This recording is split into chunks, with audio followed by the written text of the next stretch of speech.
어떤 사람에게 두 아들이 있는데 그 둘째가 아버지에게 말하되 아버지여 재산 중에서 내게 돌아올 분깃을 내게 주소서 하는지라 아버지가 그 살림을 각각 나눠 주었더니 그 후 며칠이 안 되어 둘째 아들이 재물을 다 모아가지고 먼 나라에 가 거기서 허랑방탕하여 그 재산을 낭비하더니 다 없앤 후 그 나라에 크게 흉년이 들어 그가 비로소 궁핍한지라 가서 그 나라 백성 중 한 사람에게 붙여 사니 그가 그를 들로 보내어 돼지를 치게 하였는데 그가 돼지 먹는 쥐엄 열매로 배를 채우고자 하되 주는 자가 없는지라 이에 스스로 돌이켜 이르되 내 아버지에게는 양식이 풍족한 품꾼이 얼마나 많은가 나는 여기서 줄여 죽는구나 내가 일어나 아버지께 가서 이르기를 아버지 내가 하늘과 아버지께 죄를 지었사오니 지금부터는 아버지의 아들이라 일컬음을 감당하지 못하겠나이다. 나를 품꾼의 하나로 보소서 하리라 하고 이에 일어나서 아버지께로 돌아가니라. 아직도 거리가 먼데 아버지가 그를 보고 측은히 여겨 달려가 목을 안고 입을 맞추니 아들이 이르되 아버지 내가 하늘과 아버지께 죄를 지었사오니 지금부터는 아버지의 아들이라 일컬음을 감당하지 못하겠나이다 하나 아버지는 종들에게 이르되 제일 좋은 옷을 내어다가 입히고 손에 가락지를 끼우고 발에 신을 신기라. 그리고 살찐 송아지를 끌어다가 잡으라. 우리가 먹고 즐기자. 이 내 아들은 죽었다가 다시 살아났으며 내가 잃었다가 다시 얻었노라 하니 그들이 즐거워하더라. 맏아들은 밭에 있다가 돌아와 집에 가까이 왔을 때 풍악과 춤추는 소리를 듣고 한 종을 불러 이 무슨 일인가 물은데 대답하되 당신의 동생이 돌아왔음에 당신의 아버지가 건강한 그를 다시 맞아들이게 됨으로 인하여 살찐 송아지를 잡았나이다 하니 그가 노하여 들어가고자 하지 아니하거늘 아버지가 나와서 고난데 아버지께 대답하여 이르되 내가 여러 해 아버지를 섬겨 명을 어김이 없거늘 내게는 염소 새끼라도 주어 나와 내 벗으로 즐기게 하신 일이 없더니 아버지의 살림을 장녀들과 함께 삼켜버린 이 아들이 돌아오매 이를 위하여 살찐 송아지를 잡으셨나이다. 아버지가 이르되 예 너는 항상 나와 함께 있으니 내 것이 다 네 것이로되 이 내 동생은 죽었다가 살아났으며 내가 잃었다가 얻었기로 우리가 즐거워하고 기뻐하는 것이 마땅하다 하니라. 할렐루야. 우리 선하신 주님의 이름을 찬양합니다. 우리 찬양받기에 합당하신 우리 주님 앞에 감사와 찬양과 영광의 큰 박수 올려드리겠습니다. 아름다우신 주님, 놀라우신 주님, 영원하신 주님의 이름을 찬양합니다. 할렐루야. 네, 하나님의 놀라운 은혜 가운데 한 몸이를 우리 포드의 성도들 이렇게 한번 미소로 바라보시면서요. 또 영상으로 예배하는 우리 글로벌 포드 식구들에게도 한번 따뜻한 사랑과 격려와 축복의 박수를 서로에게 나누도록 하겠습니다. 하나님의 놀라우신 은혜가 여러분 모두에게 있게 되기를 주님의 이름으로 축원합니다. 할렐루야. 사랑하는 여러분 성령 충만하십시오. 말씀 충만하십시오. 오늘 오직 하나님의 것으로 우리의 영혼을 채우는 귀한 은혜가 있게 되기를 축복합니다. 오늘 이 시간 우리 함께 한번 영적인 쉼호흡을 했으면 좋겠는데요. 우리 깊이 호흡을 들이마시면서 주님의 사랑을 우리의 영혼 육 가운데 받아들이고 그 사랑의 힘으로 우리 안에 있는 모든 걱정과 두려움과 염려와 근심을 몰아내는 것이죠. 다시 한번 깊이 호흡을 들이마시면서 주님의 보혈을 우리의 영혼 육 가운데 받아들이고 그 보혈의 능력으로 우리 인생의 모든 교만과 악함과 육신의 연약한 질병을 끊어내는 것입니다. 오늘 저와 여러분이 오늘 이 아버지의 사랑의 품 안에서 함께 예배하며 나아갈 때 진정한 자유와 안식을 얻는 은혜가 있기를 주님의 이름으로 축원합니다. 자, 우리 옆에 사람에게 이렇게 한번 축복하겠습니다. 기쁨 충만하십시오. 네, 그 하나님의 충만케 하시는 은혜가 우리 모두에게 있게 되기를 주님의 이름으로 축원합니다. 네, 여러분 어니스트 해밍웨이의 단편 소설 중에 스페인 마드리드를 배경으로 한 세계의 수도에서는요, 파코라는 주인공 소년이 나옵니다. 그 가운데 이러한 이야기가 있는데요. 이 아버지와의 갈등이 끊이지 않았던 아들이 어느 날 집을 나갔습니다. 오랜 시간이 지나도 돌아오지 않는 이 아들을 찾기 위해서 아버지는 마드리드로 가서 화해하기로 다짐을 합니다. 하지만 이 아들에게 연락할 길이 없었던 아버지는요, 많은 사람들이 보는 신문에 광고를 내기로 했습니다. 사랑하는 파코에게 내일 12시에 신문사 정문 앞에서 아버지를 만나러 오기를 바란다. 아버지는 너를 이미 다 용서했다. 여러분, 그 다음날 어떠한 일이 일어났을까요? 이 신문사 앞에는 파코라는 이름을 가진 800명의 젊은이가 그 광고를 보고 저마다 아버지를 기다리고 있었습니다. 사실 이 파코는요, 프란시스코를 줄여서 부르는 이름인데 이 스페인에서는 아주 흔한 이름이었던 것이죠. 아버지의 광고를 통해 나온 800명의 파코, 그들을 보며 얼마나 많은 사람이 방황하고 있었는지, 그리고 용서를 원하고 기다리고 있는가를 알 수 있습니다. 지금 우리 가운데도 이 시대 파코들이 있지 않을까라는 생각을 하게 되는데요. 오늘의 본문 역시 이 방황과 용서에 대한 이야기를 그리고 있습니다. 바로 우리에게 탕자의 비유로 잘 알려진 이야기인데요. 오래전 광고 중에 이 숨겨진 1인치를 찾아라 라는 광고 파피가 아주 유명했습니다. 성경에도 숨겨진 이 1인치처럼 예수님의 의도를 제대로 발견하지 못해서 그렇게 숨겨진 메시지가 있습니다. 우리는 이 이야기를 통해 오랜 세월 둘째 아들의 배반과 이 방탕한 생활에도 불구하고 여전히 아들을 기다리고 용서하는 아버지의 사랑의 이야기를 참회의 소재로 삼아왔습니다. 이 이야기는 주로 집 나간 탕자와 그 탕자를 기다리는 아버지의 이야기로 끝이 나는 경우가 대부분이지만 예수님의 취지를 정확하게 파고 들어보면 예수님이 진짜 하시려는 말씀은 숨겨진 1인치처럼 그 의미가 숨겨져 있음을 알 수 있습니다. 오늘 본문의 배경이 된 누가복음 5장 15장 1절에서 이 2절 말씀을 보면요, 두 부류의 사람들이 등장합니다. 바로 유대 종교 지도자들과 세리와 죄인들이었어요. 이 세리와 죄인들이 말씀을 듣기 위해 예수님께 다가오자 이 바리새인과 서기관들이요, 예수님께서 그들을 영접하시는 것에 대해서 비난하기 시작합니다. 지금 예수님은 이들을 청중으로 삼고 이 말씀을 전하고 계신데요. 자, 그렇다면 지금 이 두 아들은 여러분 누구의 대표자가 되는 것이죠? 큰 아들은 바리새인과 서기관들을, 작은 아들은 세리와 창기를 대표하는 것이에요. 자, 이 말씀은 당시 두 부류의 청중에게 매우 파격적인 메시지를 전달하고 있습니다. 자, 그것은 다름 아닌 아버지를 떠난 것은 비단 작은 아들만이 아니라는 메시지였어요. 이 말씀의 주제는 집 나간 탕자가 아니라 아버지를 떠난 두 아들이 되어야 맞습니다. 집 나간 탕자와 집 안에 있는 탕자의 이야기입니다. 자, 오늘 우리가 함께 이 예수님의 본심과 그분의 의도를 정확하게 깨달아 알아 우리의 영혼에 깊이 새기기를 주님의 이름으로 축원합니다. 자, 먼저 집 나간 탕자의 이야기를 살펴보도록 하겠습니다. 우리 함께 11절에서 13절 말씀을 같이 한번 읽어보도록 하겠습니다. 시작. 또 이르시되 어떤 사람에게 두 아들이 있는데 그 둘째가 아버지에게 말하되 아버지여 재산 중에서 내게 돌아올 분깃을 내게 주소서 하는지라. 아버지가 그 살림을 각각 나눠 주었더니 그 후 며칠이 안 되어 둘째 아들이 재물을 다 모아 가지고 먼 나라에 가 거기서 허랑방탕하여 그 재산을 낭비하더니.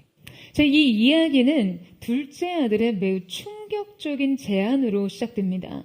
그는 아버지에게 찾아와 아버지의 재산 중에 내게 돌아올 분깃을 미리 내놓으라고 합니다. 여러분, 아주 그냥 근본부터 글러먹은 놈이에요.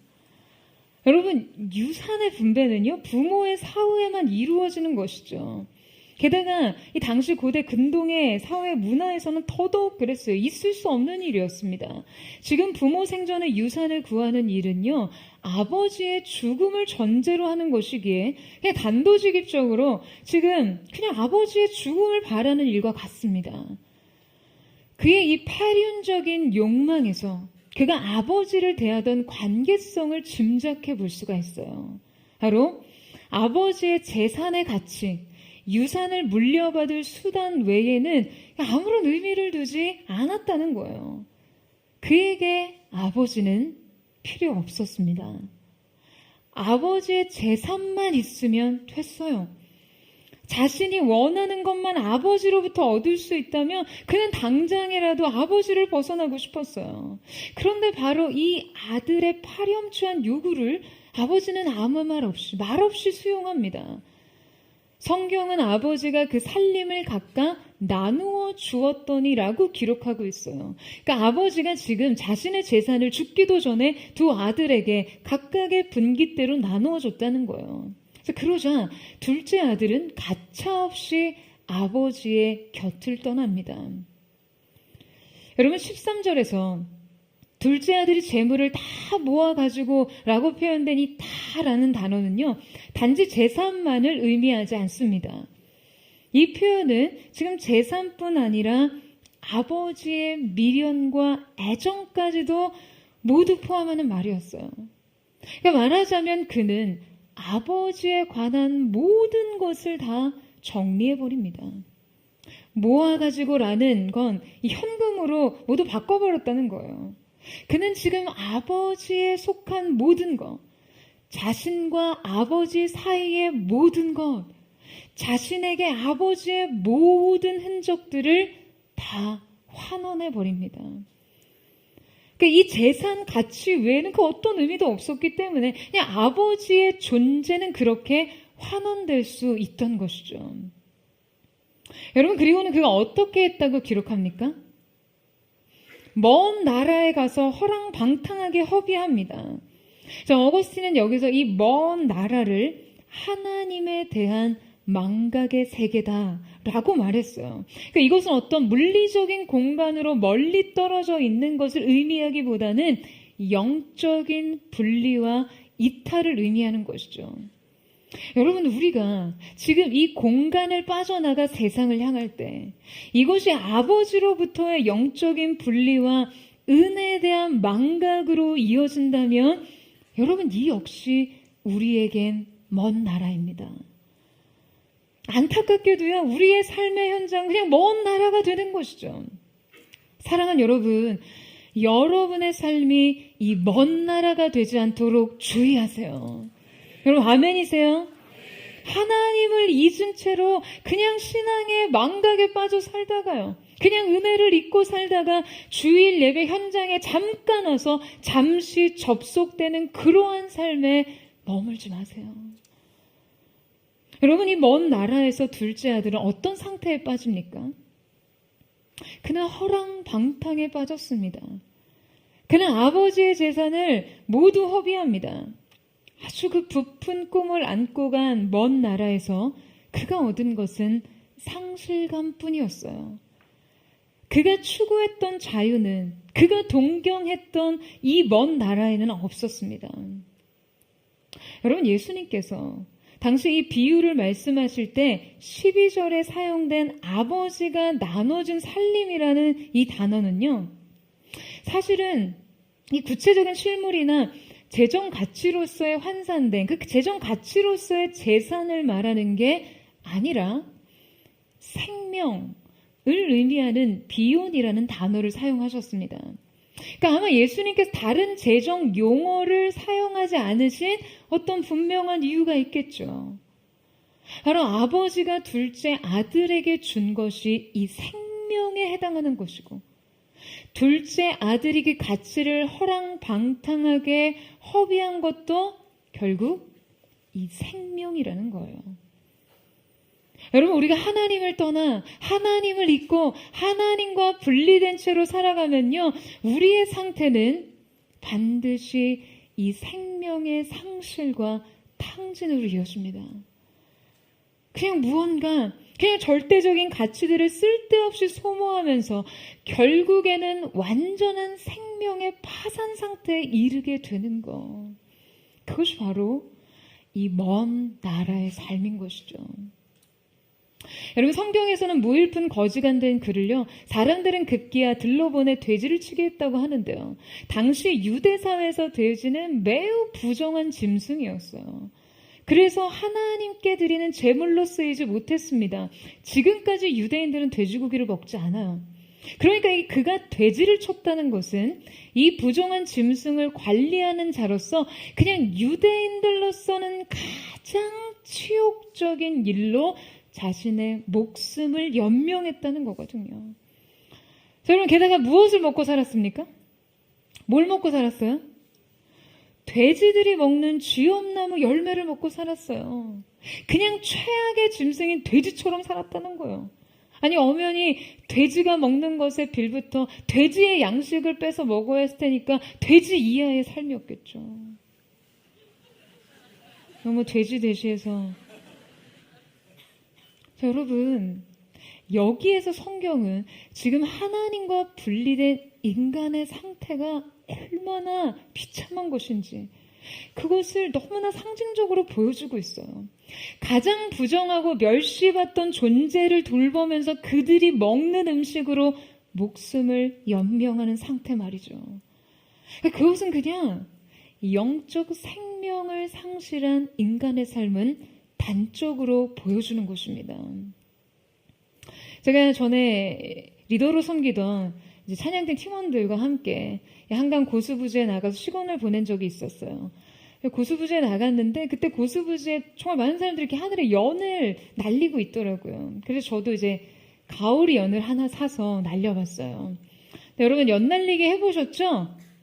네, 그래도 어린 시절의 추억이 다 있을 것 같은데요. 이렇게 연을 바람에 실어서 올리다 보면요, 이제 이후에 이렇게 바람에 뜨게 되면 연실을 슬슬 풀어내요. 그러니까 연이 바람에 높이 높이 타고 하늘에 올라가 날기 시작합니다.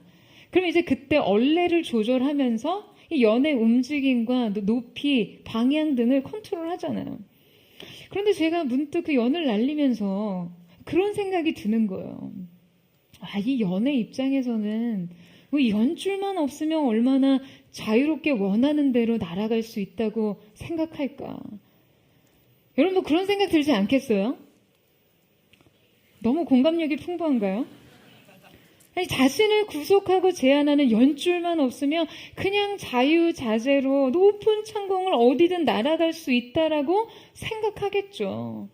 근데 여러분, 제가 그런 생각을 하는 순간 우연히 제가 조정하던 연줄이 툭 하고 끊어진 거예요.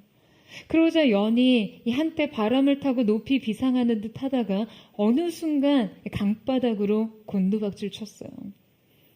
저에게는 이 장면이 꽤 인상적으로 남아 있습니다. 여러분, 많은 사람들이요, 얼레의 구속을 받고 싶어 하지 않습니다.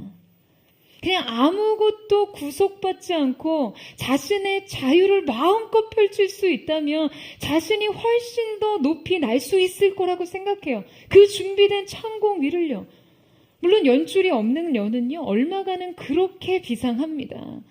하지만 결국엔 어떤 저항과 바람의 움직임에 패대기 쳐지거나 그냥 바닥에 곤두박질 쳐지는 것이죠.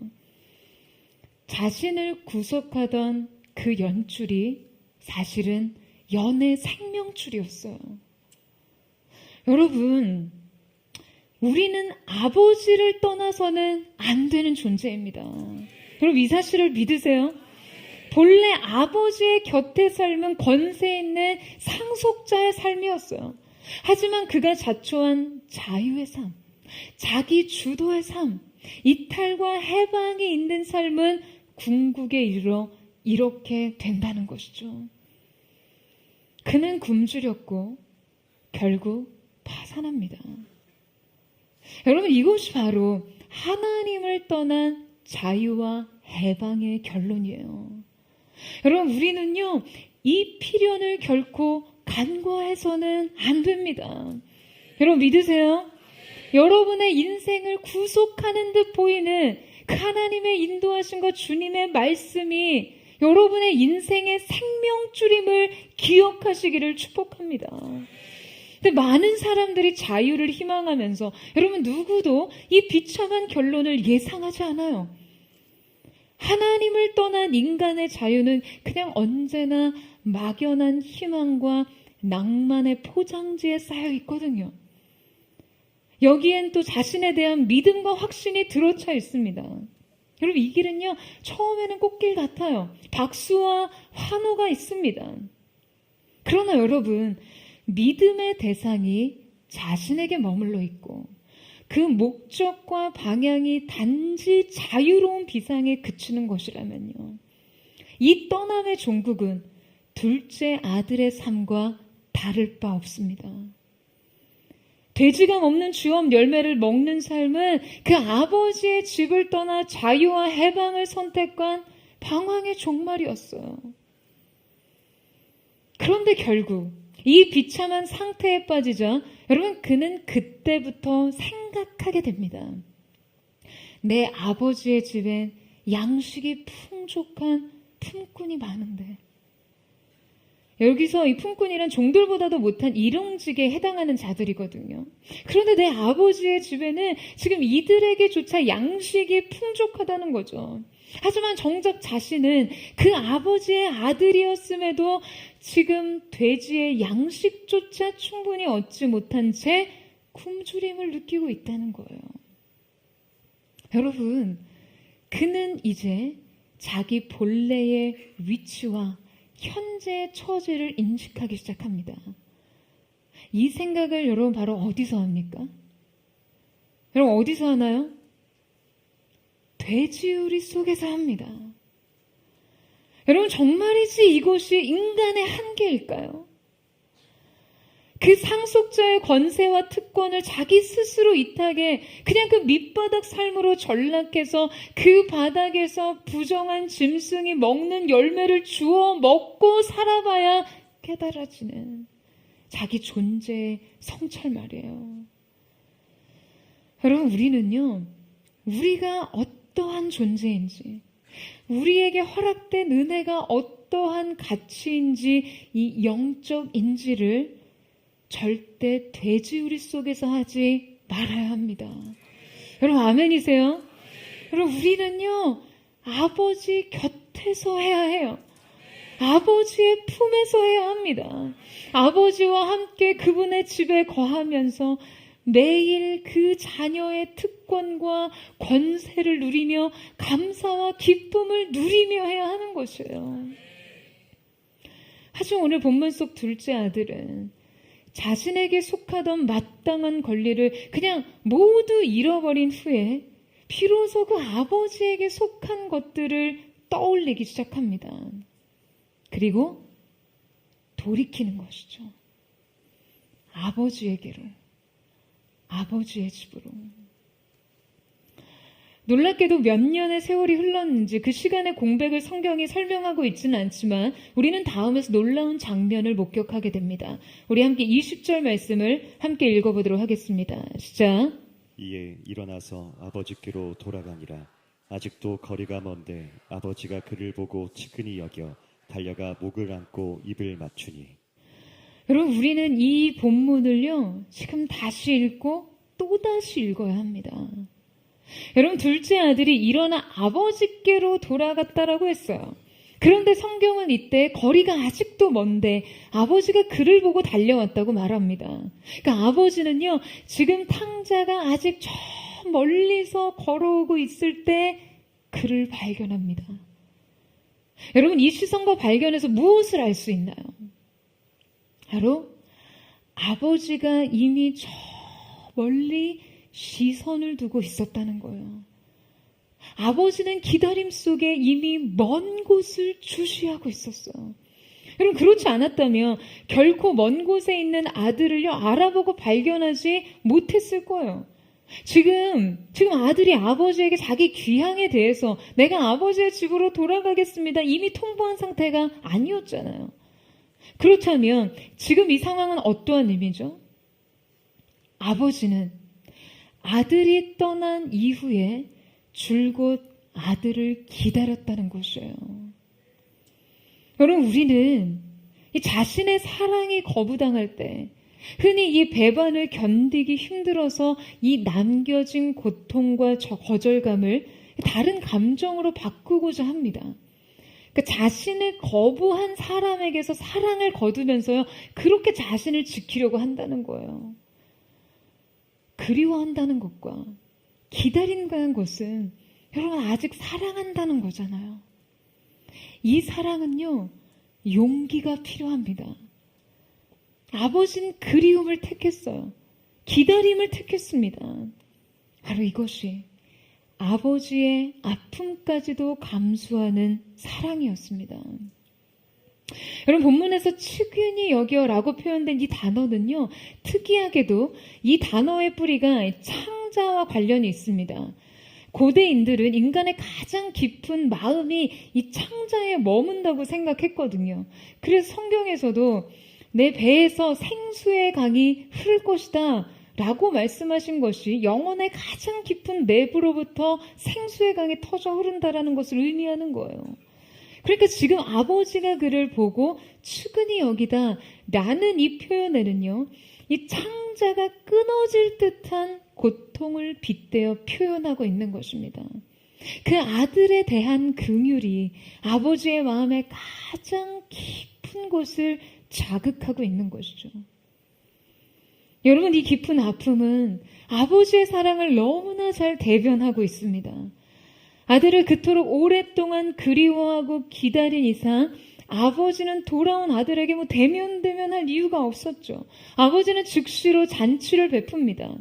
이 잔치에는 가장 값비싼 진미인 살찐 송아지까지 내놓아줬어요. 여러분, 당시 고대 근동의 사회에서는요, 이 육류의 섭취가 아주 매우 제한적이었습니다. 그러니까 육류 중에서도 지금도 마찬가지지만 특히 살찐 송아지 고기는요, 가장 귀하게 쓰이는 식재료였어요. 그러니까 아버지는 자신에게 있는 어떤 것이든 아끼지 않고 그 아들에게 베풉니다. 아마 이 잔치에는 온 마을이 초대됐고 요란스러운 환영 행사가 되어버렸을 거예요. 아버지의 그 길고 긴 기다림이 드디어 아들과의 재회로 끝났고, 그냥 그토록 그리워하던 아들은 이제 아버지의 품에 안기게 되었습니다. 그 아버지의 집을 떠난 모습과는 너무나 대조적으로 그냥 남루한 거지 행색의 아들에게 제일 좋은 옷을 꺼내 입히고는 손에 반지를, 가락지를 끼워줍니다. 이때 아버지가 제일 좋은 옷과 가락지와 신발을 신긴 것은요, 그에게 아버지의 조건 없는 용서와 모든 권리와 자격의 회복을 표현한 것이죠. 자, 여러분, 애초에 지금 이 둘째 아들이 아버지께로 돌아갈 때 무엇을 꿈꿨나요? 여러분, 무엇을 꿈꿨죠? 그가 아버지에게 돌아가서 지난날 자신의 파렴치한 배반과 패륜적인 요구에 대해 그냥 아버지께 용서를 구하고 아버지의 재산을 자신이 모두 탕진했음을 자백하며 그저 아버지의 종으로, 아니 그냥 품꾼으로 살기를 꿈꿨어요. 자신이 아들의 권리와 특권을 누리고 살 수 있을 거라고는 상상하지 못했습니다. 이걸 기대하면 도둑놈이죠. 그는 아버지의 용서와 포용에 기대어 그냥 종으로라도 아버지의 집에 거할 수 있음을 마지막 희망으로 여겼어요. 이거 외에는 자신이 살아갈 방도가 어디에도 없음을 알았던 것이죠.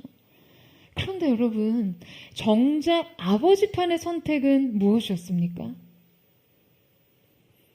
그가 결코 꿈꿔보지 못한 용서, 기대할 수 없었던 관계와 권리의 회복, 상상조차 할 수 없었던 대접. 여러분, 이것이 그에게 되돌아온 것이에요. 여러분, 아버지는 아들에게 지난날의 잘못에 대해 한마디 질책도 하지 않았습니다. 그가 탕진한 아버지의 재산에 대해서도 일절 책임을 추궁하지 않았어요. 아버지는 아들에게 여러분 그저 무엇을 표현합니까? 여러분 무엇을 표현하나요? 그저 변함없는 사랑뿐이었어요. 여러분 이것이 아버지의 마음입니다. 저는 오늘 저와 여러분의 인생을 향해서도 변함없이 이 사랑으로 계신 하나님의 사랑을 다시 마주하는 거룩한 은혜가 있게 되기를 주님의 이름으로 축원합니다. 여러분 아버지는 아들을 용서했어요. 그런데 그 아들을 용서하지 못한 사람이 있었습니다. 여러분 누구였을까요? 누구였을까요? 바로 탕자 그 자신이었어요. 그에게 달려와 목을 안고 입맞춘 아버지에게 그는 하늘과 아버지에게 죄를 지었고 아들로 일컬음을 감당할 수 없으니 그냥 품꾼의 한 사람으로 대해달라라고 이야기합니다. 자신이 잘못했으니 아들이 아닌 종으로 살겠다고요. 여러분, 우리가 하나님의 사랑 앞에서 이런 모습을 보일 때가 얼마나 많나요? 이미 용서받은 죄를 끊임없이 속죄하며 값없이 주신 은혜의 대가를 지불하며 자녀가 아닌 종으로 살고자 합니다. 여러분 이것은 양심이 있는 게 아니에요. 겸손도 아니에요.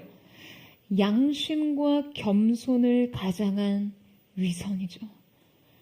은혜를 사양하는 것은 위장된 교만이에요. 사랑하는 여러분, 용서받은 자신을 받아들이세요. 여러분 아멘이세요? 그것이 겸손입니다. 그리고 그것이 회복의 시작이에요.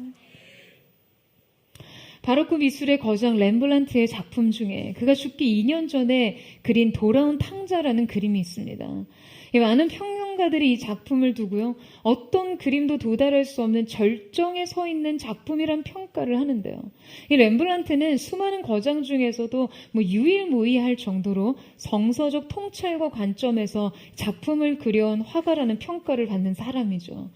이 작품의 배경이 바로 오늘 누가복음 15장의 배경입니다. 우선 렘브란트는 우리의 시선을 아버지와 작은 아들에게 집중되게 했어요. 그림에 등장하는 모든 사람들이 바로 이 두 사람을 향해 있기 때문이죠. 돌아온 작은 아들은 아버지 앞에 무릎을 꿇고 있는데 그는 누더기를 걸치고 있고 있습니다. 그리고 머리는 빡빡 깎여 있어요. 이 머리 모양은 마치 그가 감옥이나 수용소에서 자신의 모든 개성과 자존심을 다 빼앗긴 채로 지냈다는 것을 보여줍니다. 신발은 찢겨 있고 발은 상처투성이에요. 바로 모든 것을 잃어버린 자의 모습이죠. 그리고 바로 이 사람을 끌어안고 있는 것이 아버지의 두 팔과 그 어깨에 감싸진 붉은 망토였어요. 여러분 이 망토는요, 붉은색입니다. 그리스도의 속죄의 피를 상징하는 것이에요. 아버지의 눈은 감겨 있습니다. 이 반실명 상태의 아버지의 모습에서 많은 평가가 엇갈리기는 하지만 저는 사랑의 눈먼 그 아버지의 사랑을 표현하는 것이 아닌가라는 생각을 해봅니다. 그의 육적인 눈은 그의 누더기 차림과 죄인의 행색과 그 비참한 상태에 대해 눈감아 버립니다. 그가 지은 허물과 실수를 보지 않기로 한 것이죠. 그리고 마음의 눈으로 그를 힘껏 끌어안고 있어요. 화면에는 잘 표현되지 않을지 모르지만 실제 이 작품을 자세히 들여다보면요, 지금 이 아들을 감싸는 아버지의 두 손의 표현이 매우 의미심장합니다.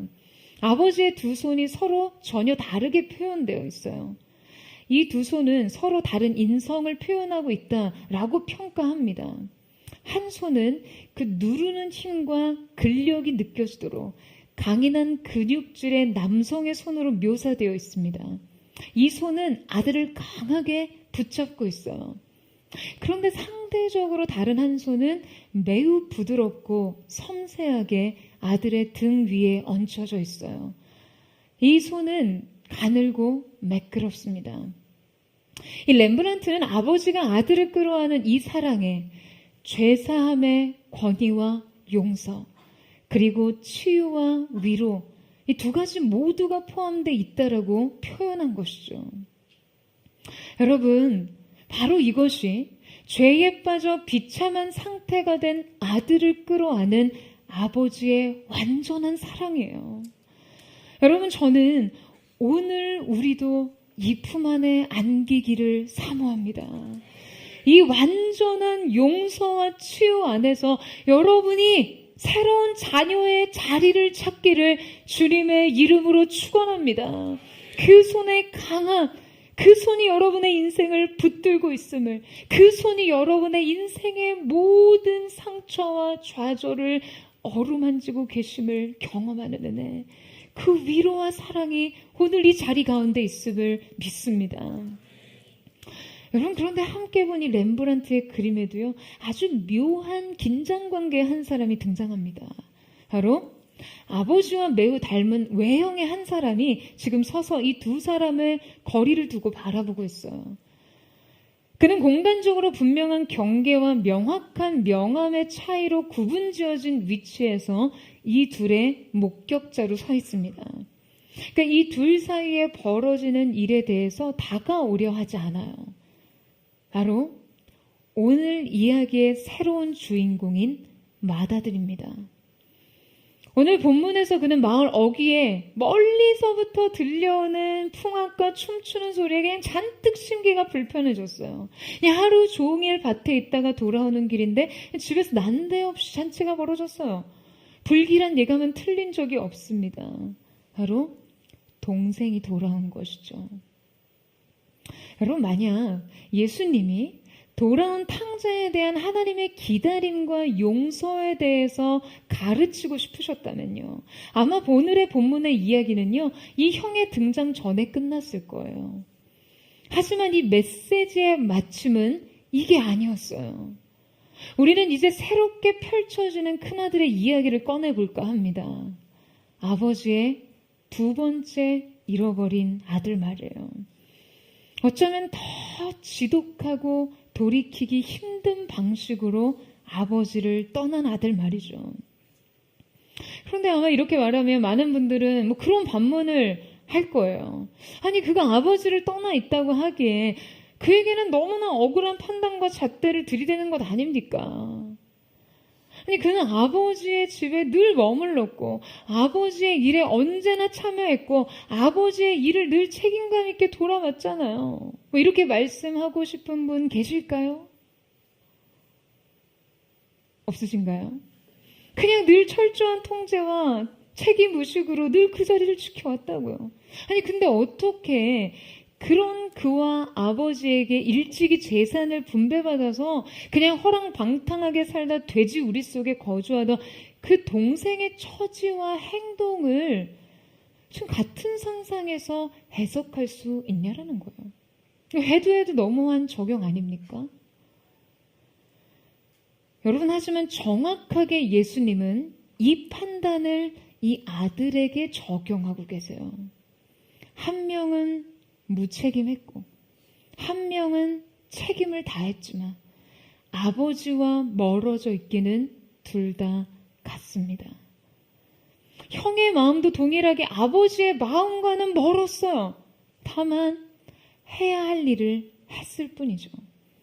정확히 말해 아버지의 재산을 얻기 위해 자기의 권리를 관철하는 방식이 달랐을 뿐이에요.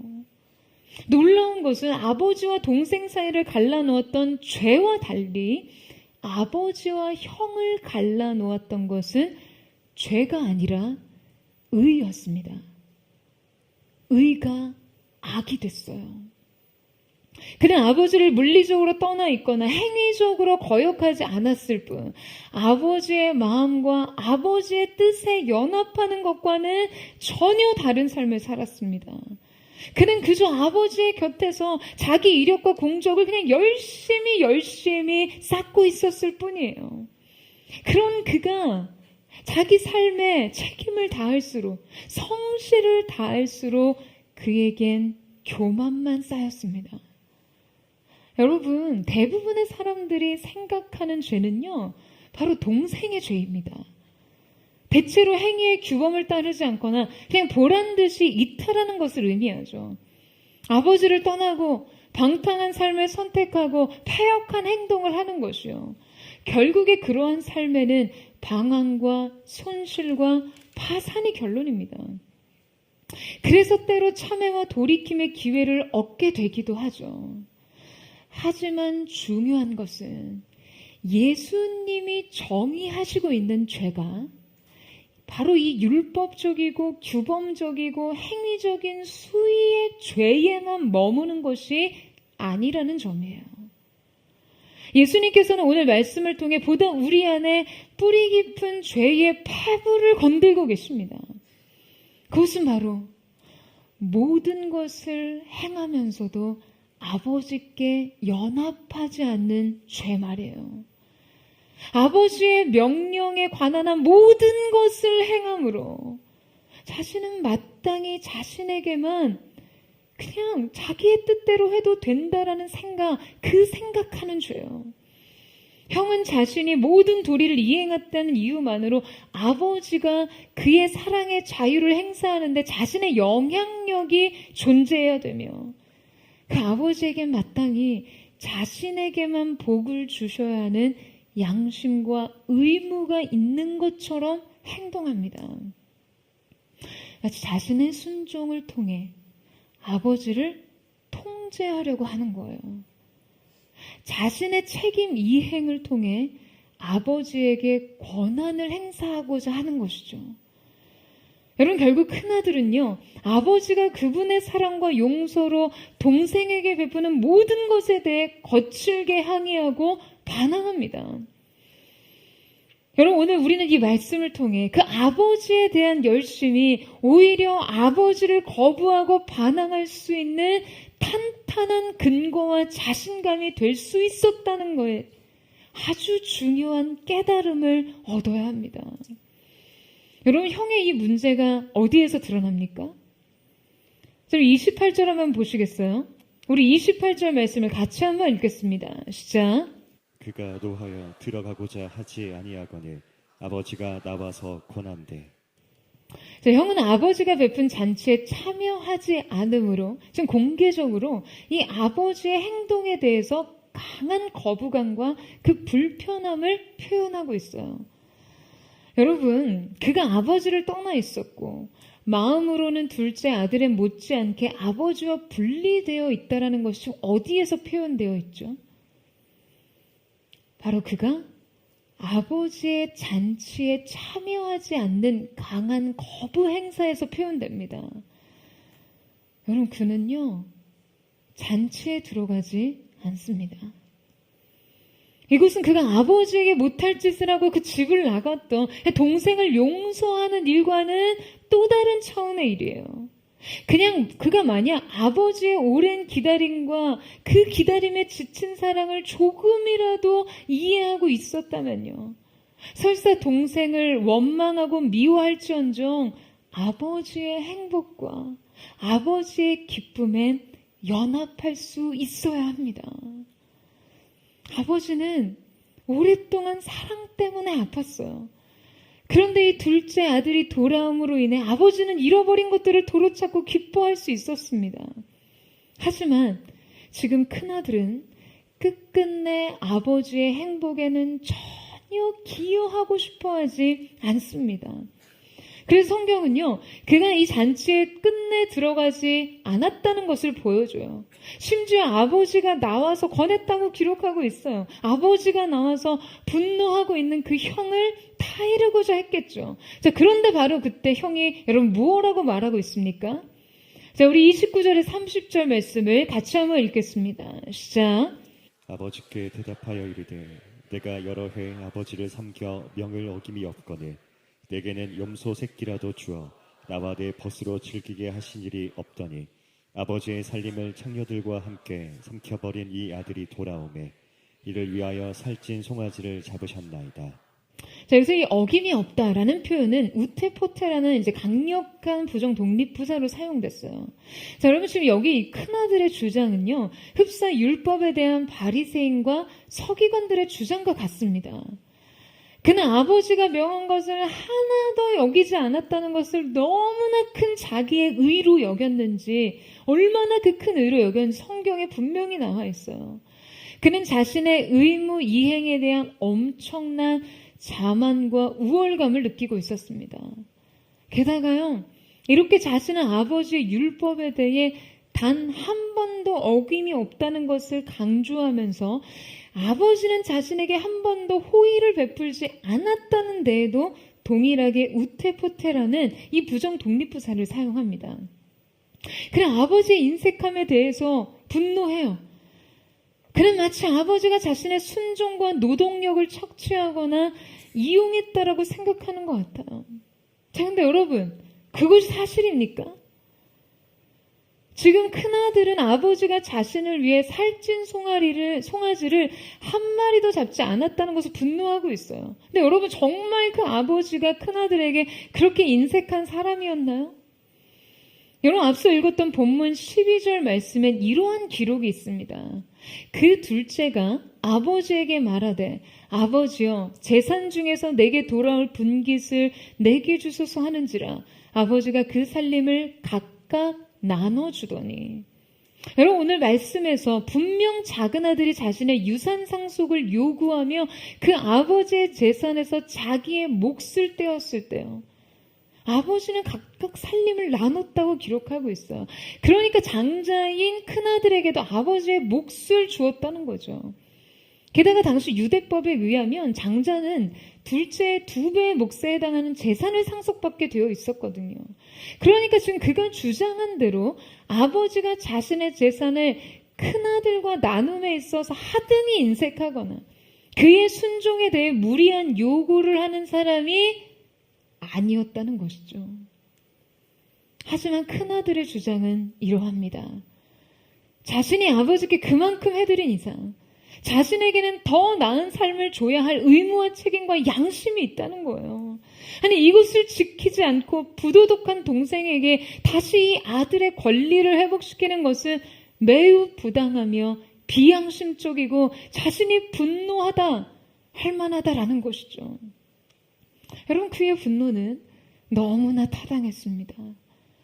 그리고 자신의 분노가 타당하기 위해서 그의 아버지는요, 부당한 사람이 되어야 했어요. 여러분, 우리는 예수님께서 다루시는 진짜 무서운 죄, 진짜 교활한 죄, 진짜 다루기 힘든 죄를 함께 파헤쳐보고 있습니다. 예수님께서는 지금 도덕적인 비행과 방탕을 하나도 저지르지 않는 이 사람이 되레 진짜 죄를 짓고 있다라고 지적하고 계세요. 여러분, 왜냐고요? 지금 이 이막의 결론이 너무나 충격적이기 때문이에요. 여러분, 정작 아버지의 방탕한 둘째 아들은요, 아버지의 잔치에 참여했지만 아버지의 요구와 자신의 책임에 충실했던 큰아들은 아버지의 잔치에 끝끝내 참여하지 못합니다. 너무나 충격적인 결론이에요. 그 동생은 돼지 우리 속에서라도 아버지께로 돌아갈 참여의 기회를 얻었지만 아버지와 함께 아버지의 집에서 아버지의 수많은 의무 조항들을 모두 지키던 큰아들은요, 아버지의 잔치에 참여할 특권과 기회에 스스로 거부권을 행사한다는 거죠. 그는 마치 자신이 화를 내는 것이 마땅하다고 생각하며 분노 속에 자신을 가뒀지만 이 분노는 동생이 처해 있던 돼지 우리보다도 더 비참한 상태였습니다. 여러분, 왜냐하면 진정 자신이 죄인인지를 분별하지 못하는 상태였기 때문이에요. 자기 자신에게 함몰되어 있는 상태, 오직 자기 자신만이 그 중심에 있는 상태, 자기 내면에 쌓여서 자기 인생의 생각에 우리에 갇혀서 더 이상 아무것도 볼 수 없는 상태가 되어버렸기 때문이죠. 여러분, 오늘 우리는 이 말씀을요, 우리의 영혼에 깊이 새겨야만 합니다. 여러분, 아멘이세요? 여러분, 아버지는 두 아들 모두에게 똑같이 먼저 두 팔을 벌리십니다. 멀찍이 마을 어귀에서 오는 작은 아들에게도 먼저 다가가세요. 그리고 동일하게 마을집 가까이에서 잔치가 벌어졌다는 것을 알고도 겉도는 큰아들에게도 다가가십니다. 둘 다 잔치에 참여하기 위해서요. 두 사람 모두 아버지의 행복과 기쁨에 참여하기 위해서였어요. 하지만 끝내 자신이 죄인임을 인정하는 한 아들은 이 잔치에 들어오지만 자신의 의로움에 우월감과 분노를 느낀 한 아들은 여러분 이 잔치에 참여하지 않습니다. 여러분은 어떤 아들입니까? 죄가 악이었던 아들입니까? 의가 악이 된 아들입니까? 끝내 주님께 두 손을 들고 관계의 회복을 갈구하는, 그렇게 간구하는 아들입니까? 끝끝내 이 관계의 행복을 거부하는 아들입니까? 여러분, 오늘 이 말씀을 주님께서 우리에게 하시는 이유란 무엇일까요? 여러분, 주님은 오늘 우리에게 잔치에 참여할 것을 요구하고 초청하고 계십니다. 여러분, 이 사실을 믿으세요? 이 초대는요, 아버지의 사랑, 아버지의 기쁨에 참여하는 권리를 우리에게 부여하시는 것이죠. 그런데 정작 우리가 아버지의 일을 행하면서도 아버지의 마음에는 가 닿을 수 없는 사람으로 살지 않도록 여러분, 우리를 가르치고 계신 것입니다. 여러분, 우리의 순종이 하나님에 대한 이용권이 될 수 있습니까? 우리가 주님의 일을 한다고 해서 우리가 그분의 요구하신 모든 의무사항들을 이행한다고 해서 여러분, 우리가 주님 앞에서 주님의 뜻에 대해 화내고 분개할 자격이 있습니까? 우리가 하나님의 일을 한다고 해서 마치 하나님께서 우리에게 복을 주셔야 하는 게 당연한 것처럼 생각하는 그 마음, 주님을 섬기고 봉사하는 것이 우리의 우월감과 자부심이 되는 마음, 여러분 모두를요, 지금 그 모두를 경계해야 하는 것입니다. 여러분 정말 아멘이세요? 여러분, 우리가 주님 앞에서 6걸음을 간다고 해서 언제나 하나님이 7을 완성하시는 것은 아닙니다. 우리의 6걸음은요, 하나님을 향한 마땅한 사랑과 경배가 되어야지, 이 최선이 주님을 향해 우리의 권리를 주장하게 해서는 안 되는 것입니다. 여러분 아멘이세요? 우리가 과도한 헌신으로 그 어떤 것을 부어드려도 아낌없이 드릴 수 있는 이 예배, 주님 받으셔야 하는 영광 앞에서 우리의 전부를 쏟아 드린다 한들 그것이 어떻게 우리의 인생의 의가 될 수 있습니까? 그저 주님 앞에 드리는 사랑일 뿐이에요. 마땅한 경배일 뿐인 것이죠. 죄가 악이었던 아들, 의가 악이 되었던 아들. 사랑하는 여러분, 이 모두의 방황을 끝내고요, 저는 오늘 사랑하는 포도의 성도들, 저와 여러분이 정말 그 아버지의 집에서 그분의 사랑의 잔치에 참여하는 주님의 자녀들이 되기를 주님의 이름으로 축원합니다. 아버지의 곁에 있어도 아버지와의 교제 안에 기쁨을 누릴 수 없었던 큰아들도 아닌 내 인생의 자유를 찾아 먼 나라로 떠난 작은아들의 방황도 아닌 아버지의 집, 그분의 품 안에서 진정한 자유와 안식과 새로운 기쁨을 누리는 저와 여러분 되시기를 주님의 이름으로 축원합니다. 오늘 이 시간 우리 함께 찬양하며 기도하며 나아갔으면 좋겠습니다. 사랑하는 주님, 오늘 이 시간 우리가 우리의 인생의 방황을 끝내고 방황인지 알 수 없었던 그 방황도 끝내고 아버지의 곁, 그 아버지의 품 안에서 주님의 사랑이 우리의 인생 가운데 베풀어 주시는 그 잔치에 참여하는 자들이 될 수 있기를 원합니다. 우리의 걸음을 주께로 이끌어 주시고 우리가 주님의 사랑을 등졌던 지난 모든 마음, 주님 앞에 예배하면서도 주님과 연합할 수 없었던 우리의 모든 마음을 회개하고 주님의 사랑을 새로운 시선으로, 새로운 마음으로, 새로운 감사와 기쁨으로 바라보는 우리 모두가 될 수 있도록 주님 역사하여 주시옵소서. 우리 그 마음 고백하며 주님 앞에 나아가기를 원합니다. 아버지 사랑 내가 노래해, 아버지 은혜 내가 노래해, 그 사랑 변함없으신 거짓없으신 성실하신 그 사랑, 사랑할 때 꺾지 않으시는 꺼져가는 등불빛이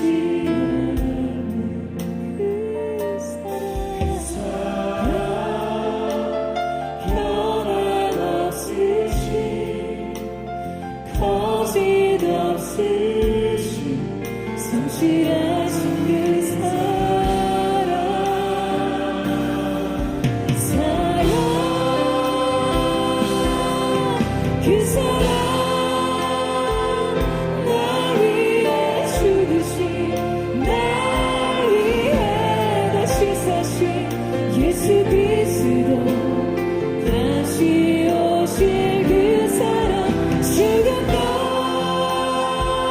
생명도 천사도 하늘의 어떤 권세도 끊을 수 없는 영원한 그 사랑 예수. 우리 함께 고백하며 나아갑니다. 아버지 사랑 내가 노래하네, 아버지 사랑 내가 노래하네, 아버지 은혜 내가 노래해, 그 사랑, 그 사랑 변함없으신 거짓없으신 성실하신 그 사랑, 사랑할 때 꺾지 않으시는 꺼져가는 눈빛이 그 사랑, 그 사랑 변함없으신 거짓없으신 성실하신 그 사랑, 사랑, 그 사랑, 날 위해 죽으신, 날 위해 다시 사신 예수 그리스도, 다시 오실 그 사랑, 죽음도 생명도 천사도 하늘의 어떤 권세도 끊을 수 없는 영원한 그 사랑, 좀 그 사랑,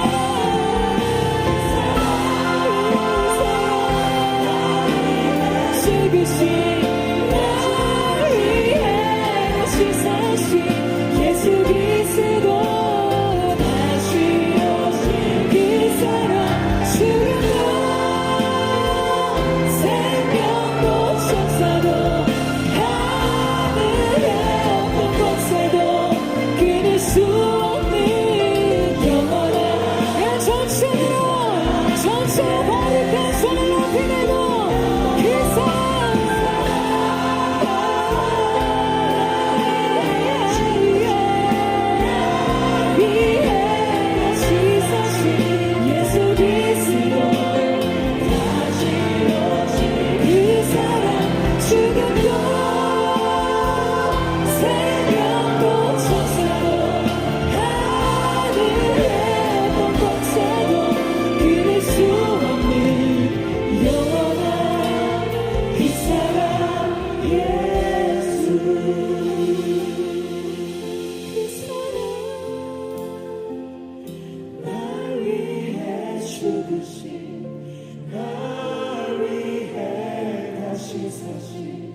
예수 그리스도 다시 오실 그 사랑 죽음도 생명도 천사도 하늘의 어떤 권세도 끊을 수 없는 영원한 그 사랑 예수.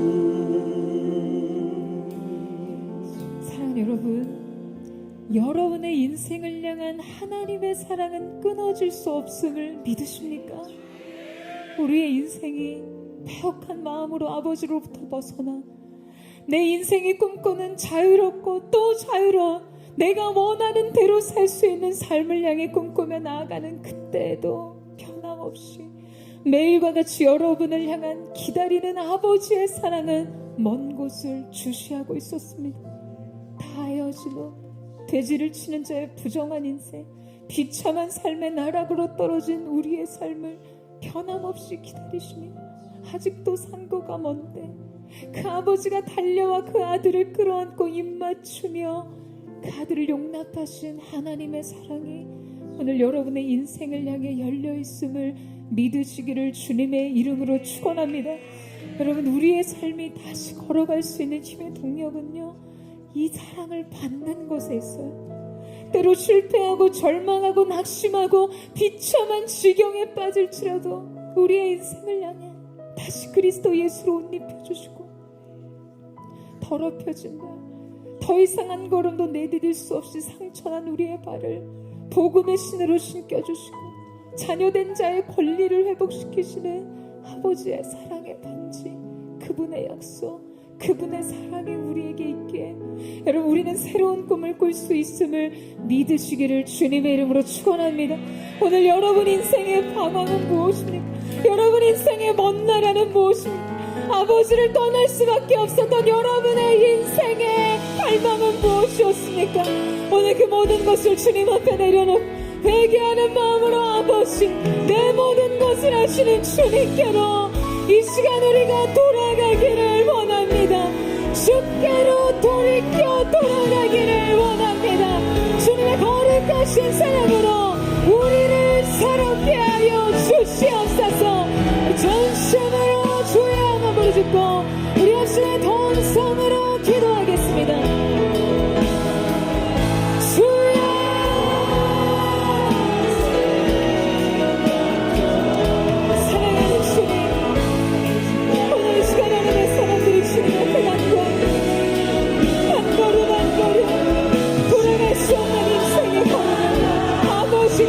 아버지의 신으로 함께 나아가기를 원합니다. 비참함에 빠졌던 우리의 인생, 주여 영의 은혜를 얻고 세상이 주는 비참한 상황 속에서 우리가 하나님 주의 영광과 아버지의 사랑을 기억하며 주께로 돌아가기를 원하오니 거룩하신 주님 은혜로 기름 부어주십시오. 우리를 붙들어 주시고 주님의 놀라우신 사랑 안으로 우리를 이끌어 주시옵소서.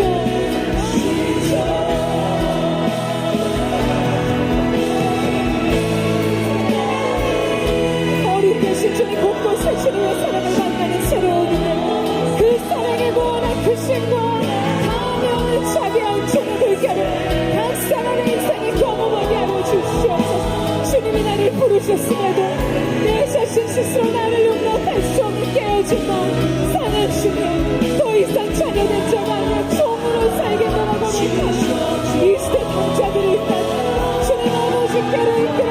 주시옵소서. 이들의 영혼 속에 아버지의 사랑으로 들어놓으시옵소서.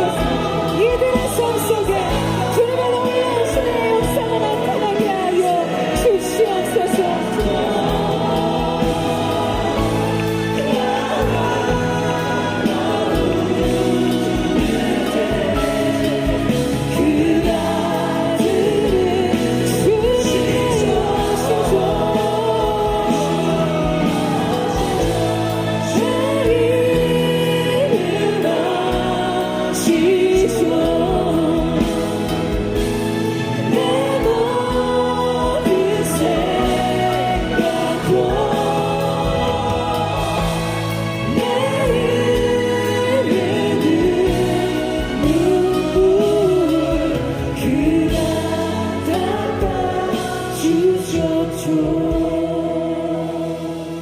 나를 지으신 주님, 나를 지으신 주님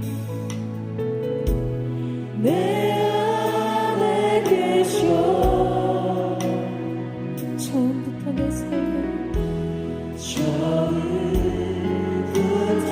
내 삶을 그의 손에 있었죠. 그는 아버지, 그는 내 아버지. 난 그의 소유. 내가 어딜 가든지 내가 어딜 가든지 날 떠나지 않죠.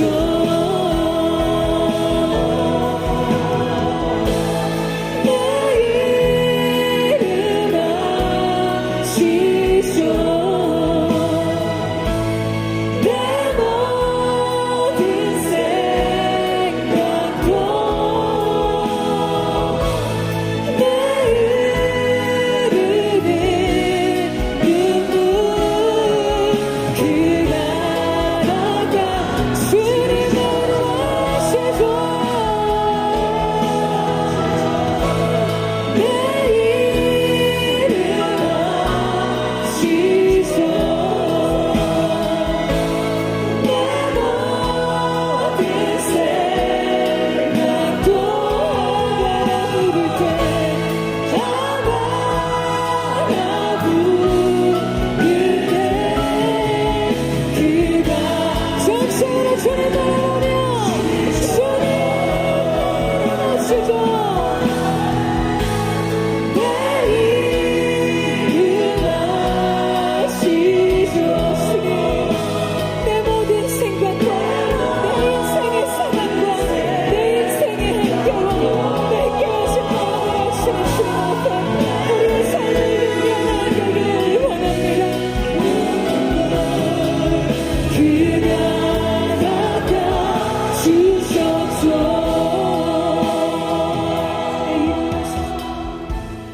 내 이름 아시죠. 내 모든 생각도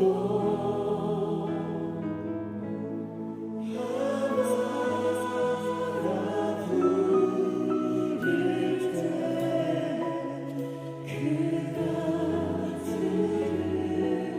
들으시죠. 사랑하는 여러분, 하나님께서는 우리를 아십니다. 여러분, 이 사실을 믿으세요? 오늘 주님께서 이 가운데 그러한 마음을 가진 자가 있다고 말씀하세요. 아버지의 사랑은 확신하는데 자신을 믿을 수 없는 사람들이 이 가운데 있다고요. 진짜 이들의 깨어진 마음은 거기에 있다고요. 그렇군요, 아버지. 주님은 나를 기다리셨군요. 이런 나를 용서하시고 용납하셨군요. 그렇게 아버지의 품에 안겨 아버지가 입혀신 새 옷과 새 반지와 새로운 신을 신었지만 언젠가 내가 다시 이 집을 나가 아버지로부터 분리돼 나는 여전히 죄인의 모습으로 또다시 나의 허물과 죄악을 반복하지는 않을까? 자신이 없는 거예요. 주님의 사랑을 믿지 못해서가 아니라 나를 믿을 수가 없어서 깨어진 마음으로 이 자리에 있는 하나님의 사람들이 있다고 말씀하십니다. 여러분, 우리의 믿음이라는 것은요, 나의 의지, 내 믿음을 믿는 믿음이 아니라 나를 믿어주시는 그 하나님의 사랑을 믿는 믿음이에요. 우리가 수없이 넘어지고 깨어지고 하나님 앞에서 연약한 죄악을 저지른다 할지라도 여러분, 우리의 연약함보다 하나님의 사랑이 더 큼을 기억하시기를 축복합니다. 우리의 인생 절망과 실수와 허물과 방황이 너무나 깊다 해도 그러한 여러분 때문에 아들을 내어주시기까지 사랑한 그 하나님의 사랑보다 깊은 것은 없습니다. 그것이 여러분의 인생 절망에서 끌어올리실 아버지의 사랑이에요. 사랑은 여러분 자신을 자신하려고 하지 마세요. 그저 아버지께 여러분을 맡기세요. 이런 연약한 나라도 다시 받아주실 수 있는 분이 내 아버지라며, 주님, 내가 주께 나의 삶을 의탁합니다. 주님의 교훈과 지도 아래 내 삶을 의탁합니다. 주님의 성령의 인도하심에 내 삶을 의탁하기를 원하오니, 주님, 내 안에 있는 나의 믿음이 아닌 나를 믿어주신 아버지의 사랑을 향한 믿음으로 내가 아버지께로 가기를 원합니다. 아버지께 두 손 들고 주님의 사랑에 항복하는 마음으로 나아가기를 원하오니, 주님, 우리를 긍휼히 여겨주시고 우리를 받아주시옵소서. 전심으로 그 사랑에 우리를 택하는 마음으로 주여 머무를 것을 동성으로 기도하겠습니다. 주여, 사랑하는 주님, 의지할 것 없는 마음을, 우리 자신조차 믿을 수 없는 마음, 왜 이는 믿음으로 말미암아 산다 하셨죠. 그 믿음이 내게 없음을 주 앞에 고백하며 두 손 들고 주 앞에 오기를 원합니다. 주님이 역사하여 주시옵소서. 우리를 불쌍히 여겨 주시옵소서. 우리를 사랑으로 받아주시는 아버지 안에 거하게 하여 주시옵소서.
아니라고 말할 수 없는 상황 앞에서 예레미야가 오히려 이걸 생각하니 그의 마음속에 감사가 흘러나왔다. 주의 인자는 크고 주의 성실은 커서 아침마다 새롭고 새로운 성실의 사랑으로 말미암아 오히려 내게 소망이 있다고 말했던 것처럼요. 여러분, 하나님 아버지의 사랑 안에 우리의 소망이 있음을 믿으시기를 축복합니다. 여러분의 인생의 미래는 아버지의 자비와 무궁하신 인자하신 성품에 있음을 믿으시기를 주님의 이름으로 축원합니다. 오늘 우리의 인생이 새로운 자녀된 자의 권세의 반지를 끼워주시고 깨어진 우리의 심령의 발에 복음의 신을 신겨주신 주님, 그리스도 예수로 옷 입혀주신 거룩하신 주님의 이름을 찬양합니다. 주님의 사랑이 다음이 없으므로 우리의 인생에 계속된 소망을 노래할 수 있음을 고백하오니 주님이 역사하여 주시옵소서. 주님, 오늘 우리를 새롭게 하여 주시옵소서. 이 시간 우리가 다시 한번 기도하며 나아갈 때, 사랑하는 여러분, 여러분의 인생 평생의 삶 속에 단 한 번도 아버지의 곁을 떠난 적이 없어요. 크리스천으로서 해야 될 것과 하지 말아야 될 것 사이의 경계를 분명하게 지키며 늘 그 긴장 관계 속에서 하나님 앞에 예배하는 인생을 살았습니다. 그러나 오늘 이 말씀이 우리를 향하는 이유는 무엇일까요?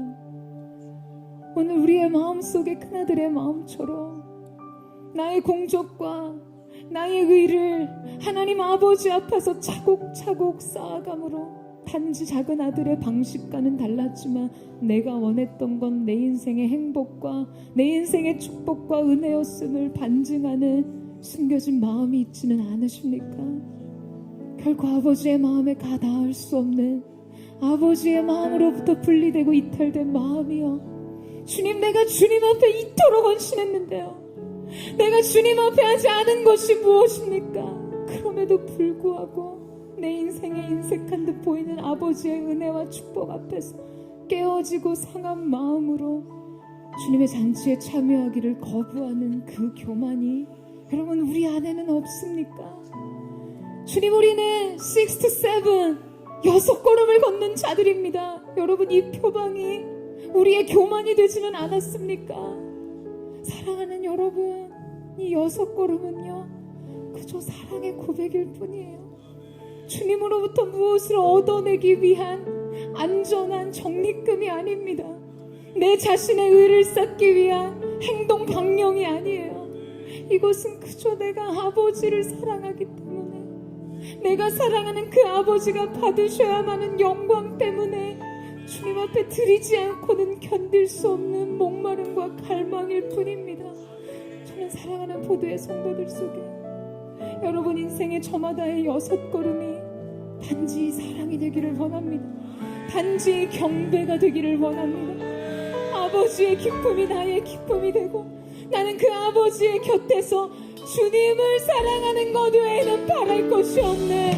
그 순전한 사랑의 예배자들 되기를, 그 아버지의 품에서 그 사랑을 꿈꾸는 것이 인생 가장 큰 영광임을 고백하는 거룩한 하나님의 사람들 되기를 주님의 이름으로 축원합니다. 오늘 이것이 나의 고백입니다라고 생각하는 사람들 전심으로 주의 한번 부르짖고 우리 아침에 동성으로 기도하겠습니다.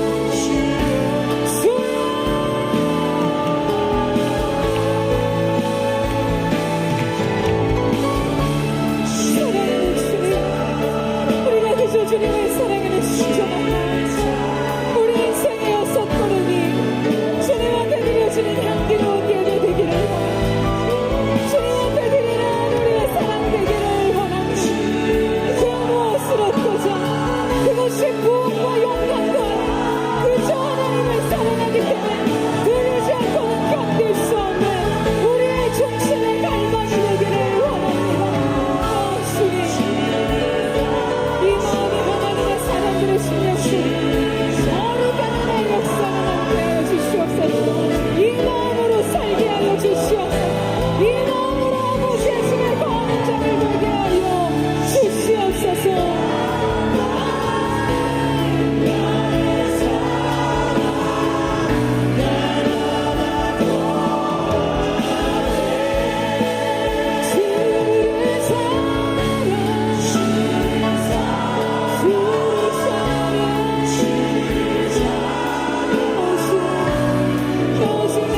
주께 거하기를 원합니다.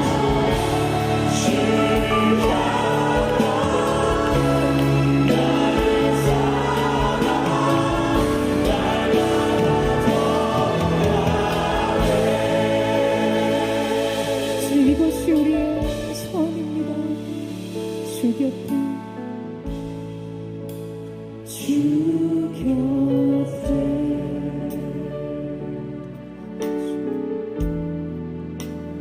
거하리. 주 품에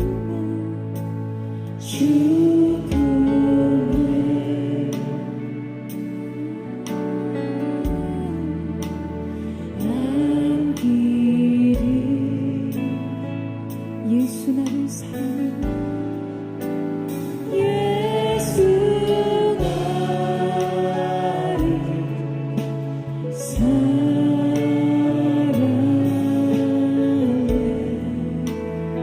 나 주께 모두 드리리. 나 주께 모두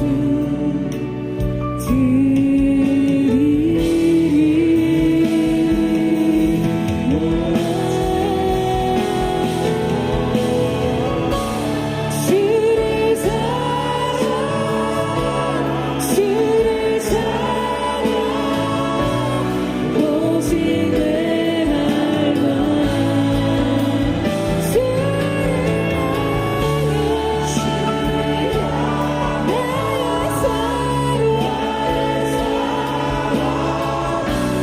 말만 전심으로 주님, 이곳이 우리의 갈망입니다.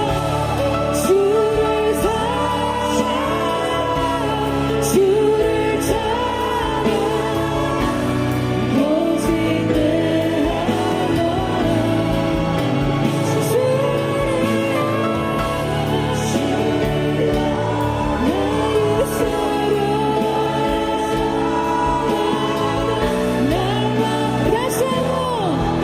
다시 한번 전심으로 주님을 사랑하리라.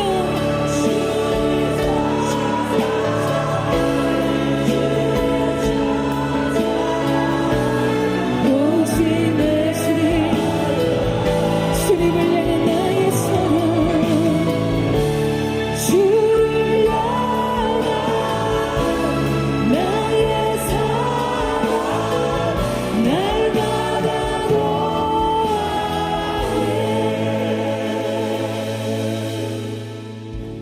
주를 향한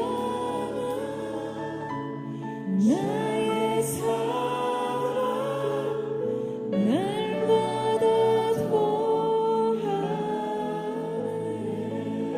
날마다 통하네. 날마다